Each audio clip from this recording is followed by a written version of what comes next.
All right, listen up. It's Deep Thoughts, Shallow Host, the show that cannonballs into the deep end of the think tank pool and immediately has to be rescued by the lifeguard.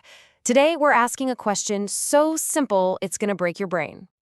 Are you absolutely positive that what you're looking at right now is the real deal? Huh? Or are those two eyeballs you trust so much just a couple of lying, cheating meatbags shoveling a big old load of baloney straight into your brain? You ever stop to think about that, genius? Okay, let's get into it, because this is where the fun starts. We're talking seeing versus knowing. I call it the fight for your eyeballs. It's a no-holds-barred cage match between a couple of ideas from guys who clearly spent way too much time staring at the ceiling. So check it. In one corner, you got the minimal view. This is the idea that you see a thing, you believe it's a thing, and hey, you happen to be right. Big whoop. It's like you guessed the winning lottery numbers by accident. You got the right answer, but you didn't know it, you schmuck. You just got lucky. But then, in the other corner, you got the maximal view. These guys say no way. Seeing something is knowing it. It's not a guess. It's a guaranteed gold-plated winning ticket sent to you from the future. You don't just believe you won, you know it. You're already mentally spending the money on a solid gold monster truck. So, the maximal view is seeing is knowing. Sounds easy, right? You see the bus coming. You know it's a bus, you get out of the dang way. Simple. Wrong. Of course it's not that simple, because a philosopher got involved. Get a load of this next head case. Which leads us right to the red pepper problem, or as I like to call it, how your local grocery store is actively trying to bamboozle you. This right here is where that whole seeing is knowing idea starts to unravel like a cheap sweater. First, they hit you with this thing called environmental luck. Now, you can read the fancy words up there, or you can listen to me. It's when you're right, but only because of dumb, stupid luck. You just tripped and fell face first into the truth. Okay, so picture it. You're in the produce aisle. You see a beautiful red pepper. But what you don't know is the weaselly store manager has put it in a pile of fake plastic peppers, and he's got them all under a sneaky red light to make them look fresh. Now, you happen to grab the one real pepper. You believe it's real, you're right, but do you know it? Heck no. That's like going to Shady Stan's Discount Electronics, where every single toaster is a recalled fire hazard except for one, and you just happen to pick the only one that won't burn your kitchen to the ground. You got a toaster that works, pal, but you had no way of knowing it was safe. And then they throw another curveball at you called epistemic defeat. This is a fancy way of saying your internal baloney detector is going off like a fire alarm, sirens wailing, lights flashing, and you just ignore it and walk straight into the fire. All right, same situation. You see a red pepper, looks real, but you remember last week when you bought one of those plastic fakes and almost broke a tooth. And out of the corner of your eye, you see the manager snickering to himself while polishing a red light bulb. Your brain is screaming, hey, dummy, this whole setup is bogus.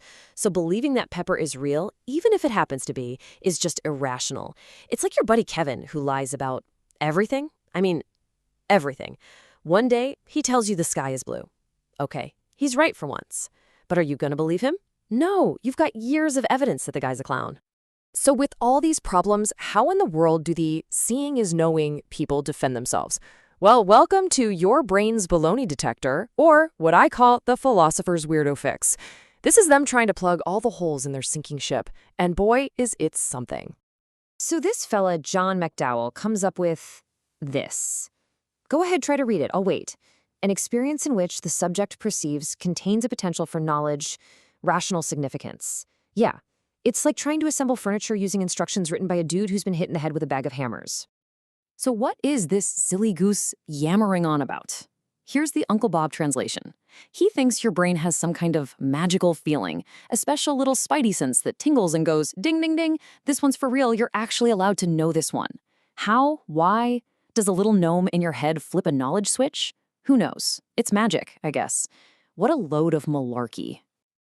But hey, if you thought that was bonkers, you better buckle up, because now we're diving into the flavor of certainty. And believe me, now we're getting really weird. This comes from another brainiac, some guy named Husserl. Get a load of this picture. You see a white triangle, right? Plain as day. Except there is no white triangle. It's not drawn on there. Your brain is just making it up. It's filling in the gaps based on those little Pac-Man shapes. And that's the whole point this Husserl fella is making. The feeling of seeing something is just as real as seeing it. And naturally, he explains this with a sentence so dense it would sink a battleship. Consciousness has a variable mode of validity. Original, normal perception has the primordial mode, being valid simpliciter. Yeah, being valid simpliciter my left foot. Let me translate that academic gobbledygook for you. All this guy is saying is that some experiences just feel real. They have the flavor of truth, you know? It's like some things you see taste like a perfectly cooked steak. That's real knowledge. And other things you see taste like that questionable 3-day-old gas station hot dog. You can just tell one of them is the real deal, and the other one is going to cause you serious problems. And here's his big proof. Step 1, you're at one of those creepy wax museums. You see Dwayne "The Rock" Johnson. You go to say hi and realize it's just a lump of wax with scary eyes. You've been fooled. Step 2, you walk outside and who's there buying a coffee? The actual Dwayne "The Rock" Johnson. Now that second experience, seeing the real guy, feels totally different. It's tainted. It doesn't have that pure 100-proof flavor of certainty because your brain is still thinking about that creepy wax dummy.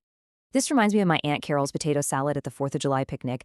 I swear to you, I saw raisins in it. Raisins! Who puts raisins in potato salad? So I say something and she looks at me like I've lost my mind. The whole family gets in on it. We're arguing for 20 minutes. Then I look again and the raisins are gone. Were they ever there? My entire potato salad experience was ruined. It was tainted by the possibility of raisins. It had the flavor of doubt and family turmoil. All right, so after all this nonsense about wax celebrities and haunted potato salad, you gotta be asking yourself, so why bother, right? What is the point of twisting our brains into a pretzel over this stuff? Well, here's the skinny. These guys are trying to figure out if yelling, "I see it with my own 2 eyes," is actually a good enough reason to say you know something. And this whole maximal view, this crazy flavor of truth idea, it kind of lines up with how we feel, don't it? Most of the time, we don't sit around thinking about it, we just see a thing and we know it's a thing. And all this arguing forces them to get super specific about what the heck seeing and knowing actually feel like. So that's the whole shebang. Is knowledge just seeing? Is there really a flavor of certainty that tells you when something's real? Or is your brain just a bag of angry, confused squirrels that every once in a while accidentally stumbles on the right nut? You figure it out. Me, my head hurts. Now buzz off, you silly goose.